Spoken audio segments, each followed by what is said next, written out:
तो students, शिखरम institute के online platform के ऊपर मैं डॉक्टर माधुरी पुराणिक आपका स्वागत करती हूँ। आज हम इकोनॉमिक्स की इम्पॉर्टेंट ब्रांच मैक्रो इकोनॉमिक्स को डिस्कस करेंगे। मैक्रो इकोनॉमिक्स की इम्पॉर्टेंट ब्रांच है, जैसे आपने अपने प्रीवियस लेक्चर्स में पढ़ा था।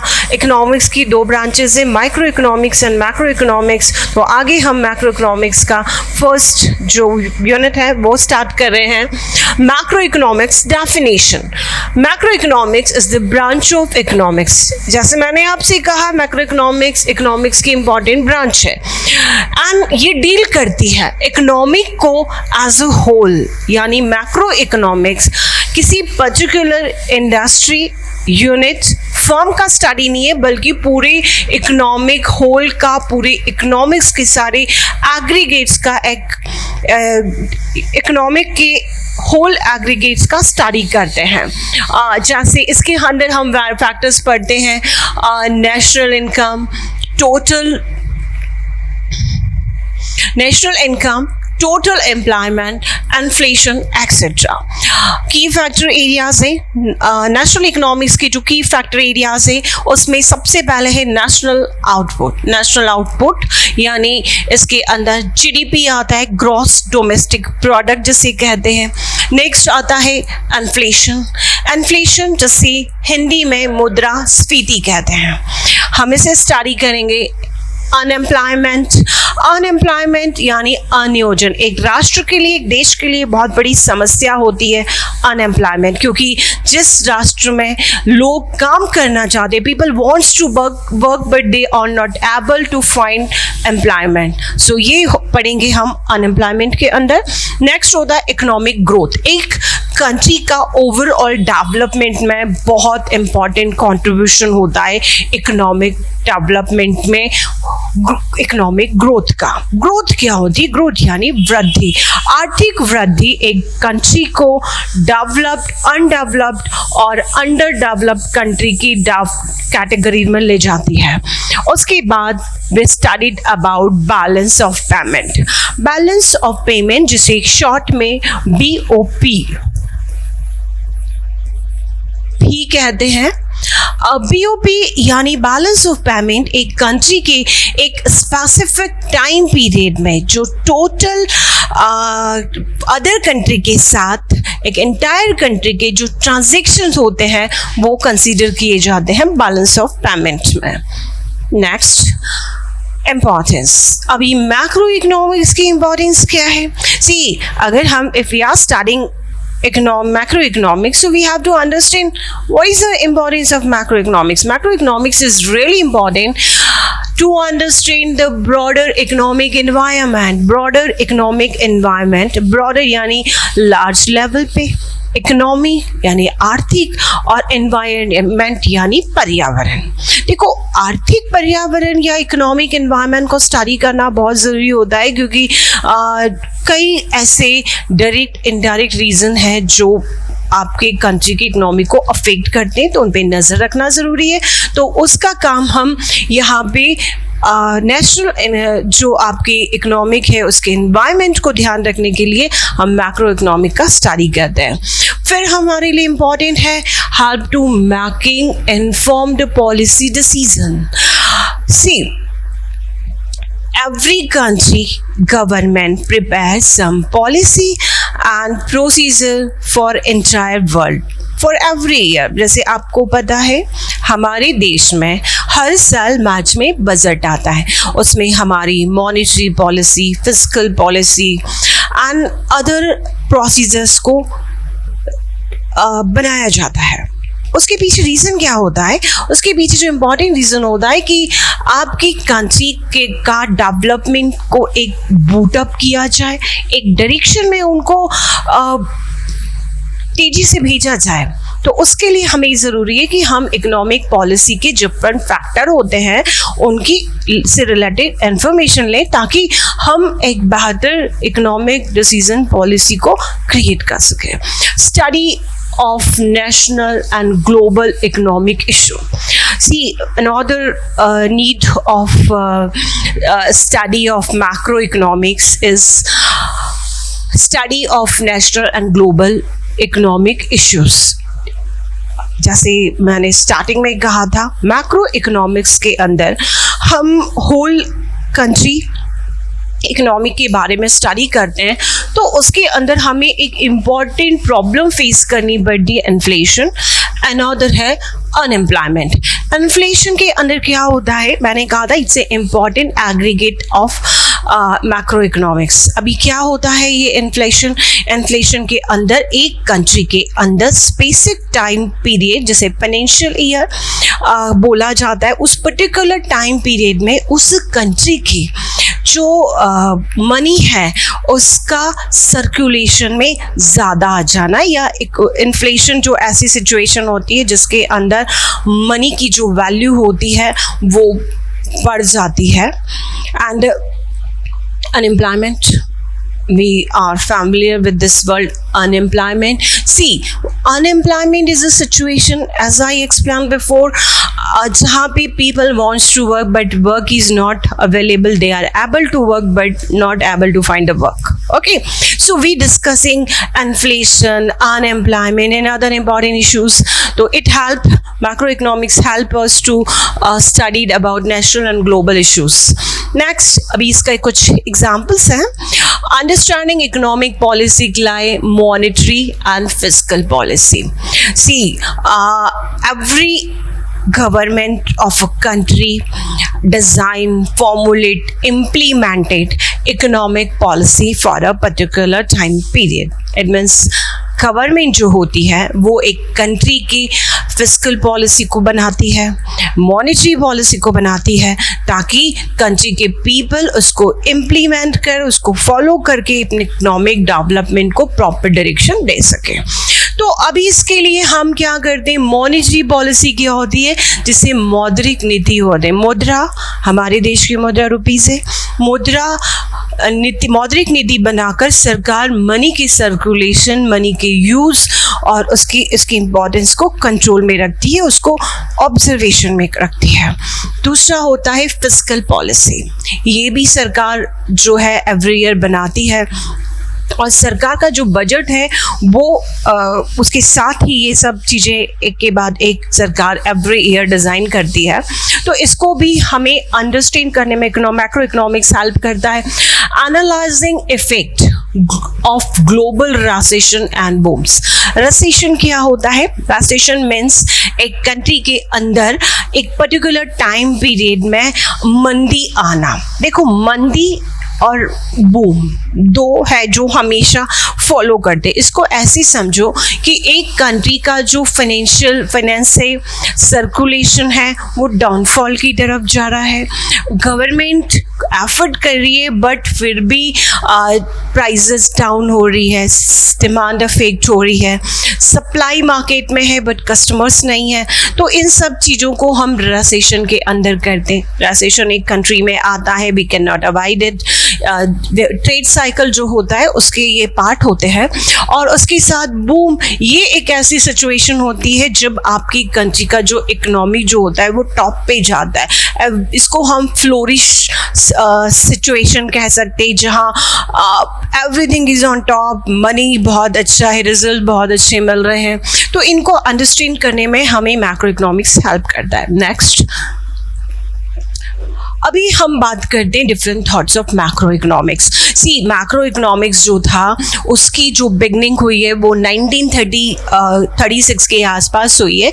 1930 के अंदर जो था वो आपका माइक्रो इकोनॉमिक्स थॉट्स चल रहा था। ज़्यादातर people are focusing on industry, single industry, individual और अ फर्म। लेकिन जो 1930 का बहुत बड़ा रिसेशन आया था एंड उसने होल वर्ल्ड की इकोनॉमिक और डेवलपमेंट को बहुत ज़्यादा अफेक्ट किया। तो ये यहाँ पर 1930 का जो इकोनॉमिक थॉट था वो कहते हैं कि इकोनॉमिक्स जो होती है ना, mainly focus on microeconomic. वो माइक्रो इकोनॉमिक्स के जो एस्पेक्ट्स होते जैसा इंडिविजुअल है, मार्केट है, इंडिविजुअल मार्केट बिजनेस, इनको डील करती थी, फोकस करती थी। फिर जो क्लासिकल इकोनॉमिक्स थी जिसके अंदर एडम स्मिथ है, डेविड रिकार्डो है, इनका मानना है कि जो मार्केट होता है ना वो सेल्फ रेगुलेटेड होता है, यानी मार्केट अपने आप को खुद ही रेगुलेट कर लेता है। फिर आए ग्रेट डिप्रेशन टाइम पीरियड, 29 से 30 का एक ग्रेट डिप्रेशन टाइम पीरियड था, इंडस्ट्रियल रिवोल्यूशन ऑलमोस्ट अफेक्ट हुआ था।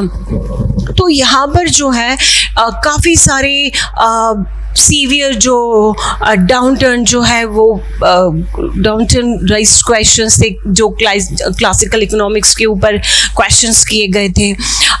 एम्प्लॉयमेंट, हाई अनएम्प्लॉयमेंट था, लोगों के पास काम नहीं था, नेशनल इनकम कम हो रही थी, इकोनॉमिक इनस्टेबिलिटी थी। तो ये ग्रेट डिप्रेशन के रिजल्ट थे। एक की मोमेंट, इम्पॉर्टेंट मोमेंट बोला जाएगा, द फर्स्ट टाइम डॉकिंस जिन्होंने अपनी है ना, जिसको हम बोल सकते हैं कि मैक्रो इकोनॉमिक्स की जन्मदाता या उस अप्रोच को लाने वाले वही थे। उन्होंने अपनी बुक जनरल थ्योरी के अंदर ये बताया कि general theory of employment, interest and money के अंदर 1936 में इस थॉट को इंट्रोड्यूस करवाया। एंड इट इज़ रिवोल्यूशनाइज्ड, इसका हम कहेंगे कि बहुत रिवोल्यूशनरी थॉट था। इन्होंने aggregate demand, total employment and government intervention in the economy को इंट्रोड्यूस कराया। इसको ऐसे समझिए, aggregate demand, the demand of total whole country, एक कंट्री की टोटल डिमांड, यानी डिफरेंट सेक्टर के जो पीपल है, डिफरेंट सेक्टर की जो वेरिएबल्स हैं, उन सब की टोटल डिमांड एग्रीगेट डिमांड के अंदर आती है। दैन टोटल एम्प्लॉयमेंट, यानी एक कंट्री में जितने भी पीपल है जो विलिंग टू वर्क है, एबल टू वर्क है और उन्हें काम भी मिलता है, इसको।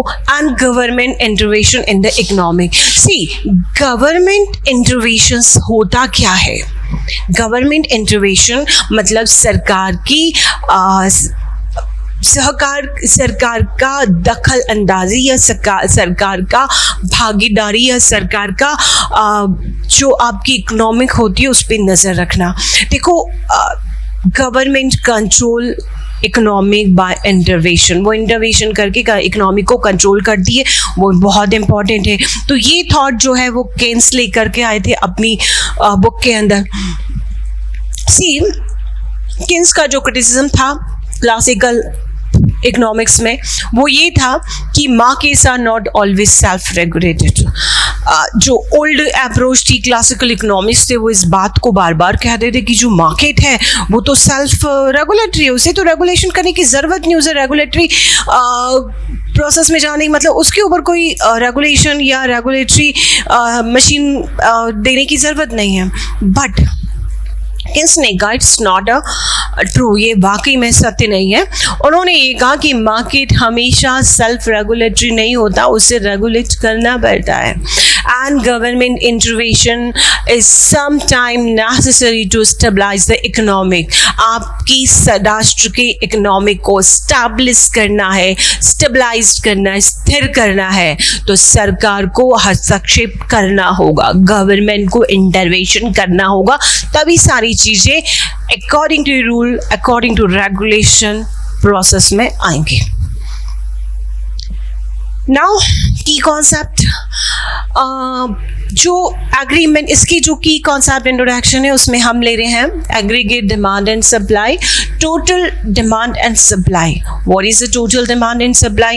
As I told, in a particular specific time period, एक विशिष्ट समय अवधि स्पेसिफिक टाइम पीरियड के अंदर जो कंट्री के टोटल डिमांड होती है गुड्स एंड सर्विसेज की, वो गुड्स एंड सर्विसेज की जो टोटल सप्लाई होती है वो हम एग्रीगेट डिमांड एंड सप्लाई में लेते हैं। फिस्कल पॉलिसी, गवर्नमेंट जो है वो खर्चा करती है। सी, गवर्नमेंट की जो फिस्कल पॉलिसी है, मैंने इसको इसका रेफरेंस आपको फर्स्ट स्लाइड्स में भी दिया था। सी, फिस्कल पॉलिसी क्या होती है? सरकार बजट बनाती है और बजट बनाने में सरकार अनडेवलप्ड एरिया पर डेवलपमेंट करने के लिए खर्चे निर्धारित करती है, खर्चे प्लान करती है, उसके अकॉर्डिंग खर्चे किए जा सकते हैं। जैसे नए रोड बनाना है, नए इंडस्ट्रियल एरिया डेवलप डेवलप करना है, नई कोई इंफ्रास्ट्रक्चर डेवलप करना है, तो वो सारे खर्चे गवर्नमेंट स्पेंडिंग के अंदर आते हैं. Taxation policy, see government direct and indirect taxation policy को डिज़ाइन करती है, इम्पोज करती है, उनको कंट्रोल करती है. टैक्स गवर्नमेंट के इनकम या रेवेन्यू कलेक्शन का बहुत इंपॉर्टेंट पार्ट होता है, और वही इनकम गवर्नमेंट क्या करती है, टैक्सेशन से जो इनकम होती है वो उसको एक्सपैंड करती है वेलफेयर के लिए, डेवलपमेंट के लिए. ओके, सो वो भी ज़रूरी होता है. मॉनेटरी पॉलिसीज, अभी मॉनेटरी पॉलिसी यानी मौद्रिक नीति यानी मुद्रा से संबंधित नीति, और मनी या मुद्रा को रेगुलेट कौन करता है?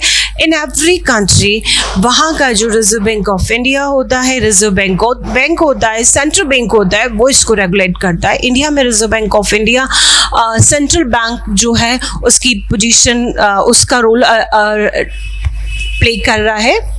इसको हम शॉर्ट में RBI कहते हैं. सो ये इसका काम क्या है? इंटरेस्ट रेट को कंट्रोल करना. दूसरा है मनी की सप्लाई को, ताकि मनी की सप्लाई रेगुलाइज हो चुके, सिस्टमैटिक चल सके. मनी का ज़्यादा सर्कुलेशन में होना एडवर्स इफेक्ट होता है, मनी का कम सर्कुलेट होना भी एडवर्स इफेक्ट होता है. सो उसका बैलेंस लेके चलना होता है. मल्टीपल इफेक्ट, इसके मल्टीपल इफेक्ट्स क्या क्या हैं? How government spending can lead the larger increase of national income. See, whatever the government spend on the local development or the development of people or growth of the people, वो सब कुछ boot करती है national income को increase करने में. Development after Keynes, जैसे मैंने कहा था 1936 में कीन्स ने इसको इंट्रोड्यूस कराया था. उसके बाद मॉनेटरिज्म जो है वो थॉट आया, एंड ये फोकस था कि जो गवर्नमेंट गवर्नमेंट का इम्पोर्टेंट रोल होता है किसमें? कंट्रोल करने में. किसी कंट्रोल करने में? मनी की सप्लाई को कंट्रोल करने में गवर्नमेंट का बहुत इंपॉर्टेंट रोल होता है. एवरी गवर्नमेंट रूल्स बनाती है, मनी प्रिंट करती है और अकॉर्डिंग टू रिक्वायर्ड मार्केट में सर्कुलेट करती है. मनी ज़्यादा मार्केट में आ जाएगी तो वैल्यू उसकी कम हो जाएगी, ज़्यादा पैसा होगा, लोगों को महंगी चीज़ें मिलेंगी, एडवर्स सिचुएशन भी अच्छी नहीं होती है. तो control of government is must. Again supply side economic, emphasis on policies पे एम्फेसिस करना. कौन सी पॉलिसी? जो प्रोडक्शन एंड बिजनेस के लिए जो इनिशिएटिव्स होते हैं उनको इंक्रीज करने में. न्यू क्लासिकल इकोनॉमिक्स, ये जो न्यू क्लासिकल इकोनॉमिक्स थे, इन्होंने फोकस किया एक्सपेक्टेशन एंड मार्केट एफिशिएंसी. सी, आपकी क्या एक्सपेक्टेशन है एंड मार्केट कितना एफिशिएंट है उस एक्सपेक्टेशन को पूरा करने में. Next, current trend in macroeconomics. जो मैक्रो इकोनॉमिक्स का करंट ट्रेंड है वो क्या क्या है? Globalisation and its impact on national economics. See, globalisation 1991 में इंट्रोड्यूस हुआ. ग्लोबलाइजेशन में होल वर्ल्ड को एक एरिया, एक फैमिली मान लिया गया, एंड वसुदेव कुटुंबकम की कॉन्सेप्ट पर आधारित था ग्लोबलाइजेशन.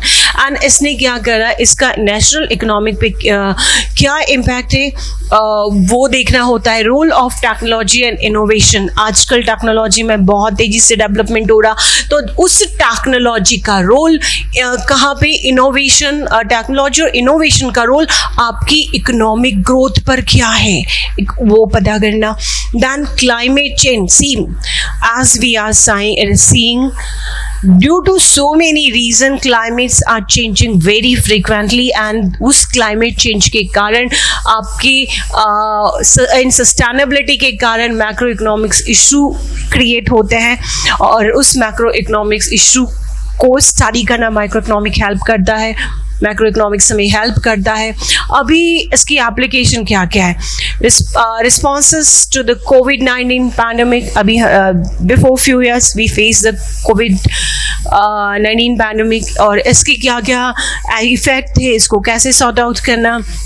मॉनेटरी पॉलिसी एंड काय के लिए इन्फ्लेशन को कंट्रोल करने के लिए, जैसे इंटरेस्ट रेट हाइक से, इंटरेस्ट रेट हाइक से। इंटरेस्ट रेट क्या होती है, मार्केट में आपके फैक्टर ऑफ प्रोडक्शन होते हैं, उन फैक्टर ऑफ प्रोडक्शन को अगर आप बाई करें, हायर करें, तो how much amount you have to pay to borrow the fund. References from class 12th, आपकी 12th की इकोनॉमिक बुक से हमने ये रेफरेंसेस लिए हैं। आपकी GDP, national income, inflation, fiscal policy को प्रॉपर्ली हमने कवर किया है। एंड उसके बाद हमने डिस्कस किया है कि मैक्रो इकोनॉमिक्स जो पॉलिसीज होती है वो इकोनॉमिक स्टेबिलिटी में कितना क्रूशियल रोल प्ले करती है। की readings, income, national income accounting, government budget and economy determination, आपका इनकम एंड एम्प्लॉयमेंट का determination. Next summary, we contain the summary. Macroeconomics जो होता है एक कंट्री का होल का स्टडी होता है, डिफरेंट एग्रीगेट्स जिसमें इन्फ्लेशन होता है, सप्लाई एंड डिमांड होता है, उन सारे एग्रीगेट्स का एक इकोनॉमिक होल का स्टडी किया जाता है। और इसका जो मॉडर्न मैक्रो इकोनॉमिक्स का ओरिजिन हुआ है, ये ओरिजिन किन्स के रिवोल्यूशन के आइडिया के बाद हुआ था। बाद में नई नई जैसे जैसे टाइम बढ़ता गया वैसे वैसे डिफरेंट टाइम पीरियड में डिफरेंट इकोनॉमिक्स ने अपना कंट्रीब्यूशन करके इसे डेवलप किया। एंड आज का जो प्रेजेंट मैक्रो इकोनॉमिक है वो उस ही कंट्रीब्यूशन का रिजल्ट है।